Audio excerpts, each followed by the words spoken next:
Joder, moitísimas gracias por participar na Revolución dos Corpos. Foi total ver as vosas fotos. Parecemos un puto experimento. Que subido! Que non decaia. Hoxe vamos falar dun tema que para moita xente é tabú. Vamos, que a moita xente lle dá vergoña falar diso, pero que realmente nos enche de placer a todas. É pura fantasía. A este vídeo chamámoslle Despois de...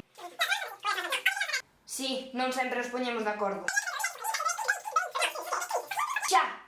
A ver, ao vídeo de hoxe titulámoslo Erotismo do it yourself, porque niso xente consiste o autoerotismo. Explota!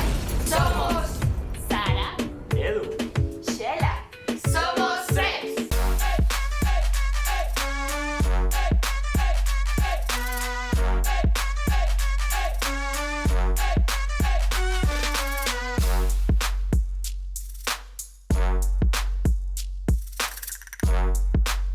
Que vos ven á cabeza se dicimos autoerotismo? Si veña, guau, non disimuledes que estáis pensando en masturbación. a min tamén me pasaba, pero non é o mesmo. Podes autoerotizarte e acabar masturbándote ou non. Autoerotizarse é como coñecer máis o teu corpo, exploralo máis, e ademais de coñecer outras formas de darte placer. E a masturbación é como algo máis físico, non? Trayvon. Hey yo. A ver, dicíanse e dinse moitas cousas sobre a masturbación que nos afectan a hora de relacionarnos co noso corpo. Non hai escapatoria para xente viciosa. No soy ni mala ni sana. Muevo el bum bum como un sismo. Buah, é que algunha destas cousas son unha puta follada mental. É que teño escoitado de que te podes quedar cego ou enfermar. Enfermar, en serio, original. Non sei, eu flipo. É que, como antes se lle metía a xente na cabeza que masturbarse era algo anormal, que daba noxo, ou te tiñas que sentir culpable. E tamén que se te masturbas moito, estás salida. E se non te masturbas, eres unha estreita. Vamos, que calquera se toca nada con tanta presión. Amén, Isolina. Bo, que parvos. Isolina é a miña boa, que espero que nunca vexe isto, porque a ela todo lle parece pecado. E se ve isto, quedo sin herdanza. Pero en plan, fijo, Volvendo ao tema, e para Isolina tamén, que as mulleres claro que nos masturbamos. Joder, xa falamos no capítulo anterior que masturbarse pode ser bo para aliviar as dores durante a regla, pero que a sexualidade é sinónimo de placer é algo que para moitas ideoloxías é... Pecado. A ver, que hai xente que ainda pensa que as relacións sexuais só serven para reproducirse. O resto é... Pecado. E todo isto falando en binario, porque claro que a xente trans ou intersexual tamén pode gozar do seu corpo autoerotizándose, pero isto para moita xente é...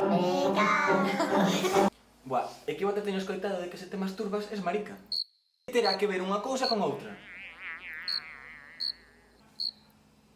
Ah, que se me olvidaba.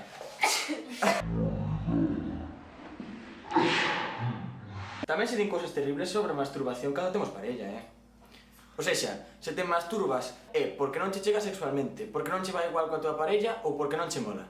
E se a tua parella se masturba, vamos, é porque non o das todo sexualmente. A ver, a veces parece que autoerotizarse ou masturbarse só é unha opción cando non tes parella porque estás saída, pero non é así. Non é o mesmo sexo con unha mesma que con outras persoas. Bueno, é o que dixen eu. Sí, dixeche de lo mesmo. Así que centrádemos.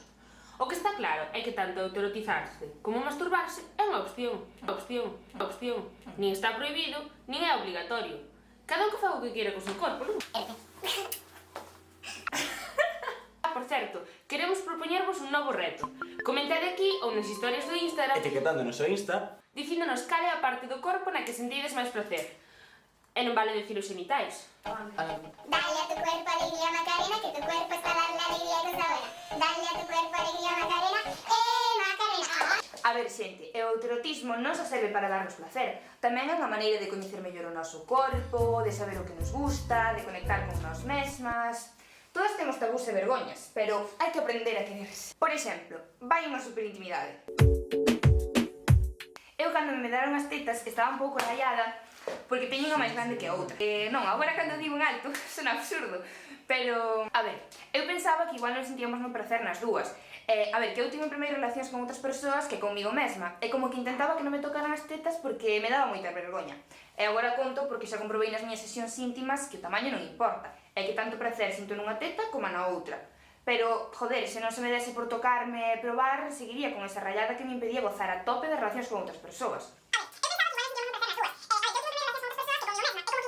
Que non somos simétricas e non pasa nada, pero non sei. Consello, explorádevos, gozade dos vosos corpos. Además, hai mil posibilidades. Podes te tocar coas mans, con plumas... Sabes o que me pasou a mí? Super intimidade. Bueno, a ver, non tanto. Eu, cando comezaba a masturbarme, pois... A ver, como que me centraba só aí abaixo, o rollo mecánico, como me dixeches antes. Aí abaixo donde? Bueno, a Nos ver. pés? Onde vai ser? Na pirola? A ver, todos os da miña clase o facían, claro, pois eu tamén. E como que me centraba non tanto por o prazer. A ver, que sí que me daba gusto, non? Pero non só facía por iso. E claro, cando comecei a ter relacións coa miña moza, pois centraba máis no seu corpo porque quería que o pasara ben. Dime conta de que o meu, pois, non o tiña tocado. E agora, pois, guau. Mira, acabas de deixar aí os corazón. Que dis? Que acabas de contar unha super intimidade. Sara, si isto me arrepinto logo, quitámolo na edición, vale? Aproveitando que Edu non está, traición. E seguimos. Hoxe traemos o noso primeiro unboxing. A tenda Travexuras enviounos un kit de cortesía con produtos eróticos. Me encanta esa tenda. Ui, que momento público total. Parecemos youtubers pros e todo. Bueno, queremos dicirvos que se non tedes pasta para mercar estas cousas, non vos preocupedes, porque podedes explorar o voso corpo coas mans, con plumas, con teas, cun secador ou mesmo ca ducha. A ver que hai aquí, non?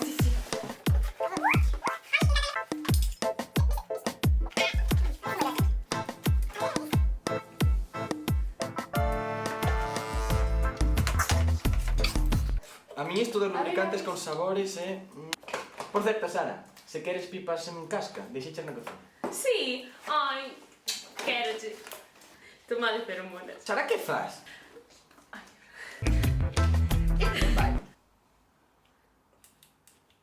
Xa se escala xe. Se me defectuoso.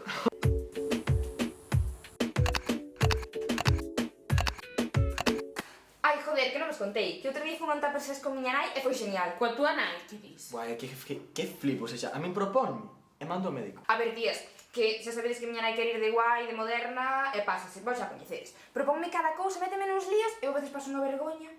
E ao principio reíme toda, pero logo pensei, que cona, eu sempre quixen ir a un tupper sex, e así xa paga ela. Que tiñan unha chea de movidas desas. E contaron que os vibradores se inventaron a finais do século XIX, pero non como xoguetes sexuais. Eran para terapia, para tratar a historia feminina, porque pensaban que o desexo sexual feminino reprimido causaba esa enfermidade. Explota aí!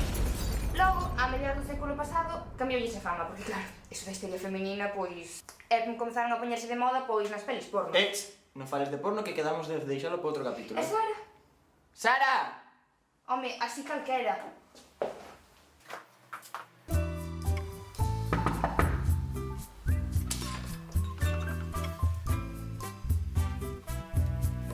Pois ata aquí o vídeo de hoxe.